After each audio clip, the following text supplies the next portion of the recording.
Kif inhi tradizzjoni ta' kull sena fi żmien il-miliet, il-Partit Nazzjonalista fetaħ mill-ġdid il-bibien tiegħu għall-familji, l-anzjani, il-ħaddiema, iż-żgħażagħ, l-istudenti u t-tfal sabiex isir l-iskambju tal-awguri għall-festi.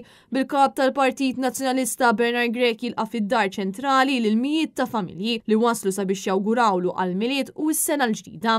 Akkumpanjat minn Martu Mary Grech, il-kap tal-Partit Nazzjonalista, kellu l-opportunità jqatta' ħin twil jitkellem man-nies u jisma' minn għandhom x'inhuma l-aktar kwistjonijiet li bħalissa qed jinkwetawhom fosthom l-għoli tal-ħajja u żieda fil-prezzijiet. Bernard Grech fakkar kif il-Partit Nazzjonalista ilu xhur sħaħ li ħareġ bi proposti sabiex tittaffa l-pjaga tal-għoli tal-ħajja fosthom il-proposta li l-kola ma tkunx intaxxata u li jkun hemm għajnuna lill-importaturi sabiex iż-żieda fil-prezzijiet minn barra ma tiġix trasferita fuq il-konsumaturi. Bernard Grech qal li l-Partit Nazzjonalista jinsab determinat li jibqa' jaħdem sabiex il-familji igawdu tassew mill-ġid li qed joħloq il-pajjiż u sabiex jinħolqu oqsma ġodda ta' xogħol li jħallsu pagi aħjar, dan sabiex finalment il-poplu jkollu ħajja aħjar f'pajjiżna fejn il-familji jkunu jistgħu ilaħqu sal-aħħar tax-xahar. Dan apparti li diversi persuni jirringrazzjaw lil kap tal-Partit Nazzjonalista għal ħidma bla waqfien li jagħmel din is-sena fejn fost l-oħrajn il-Partit Nazzjonalista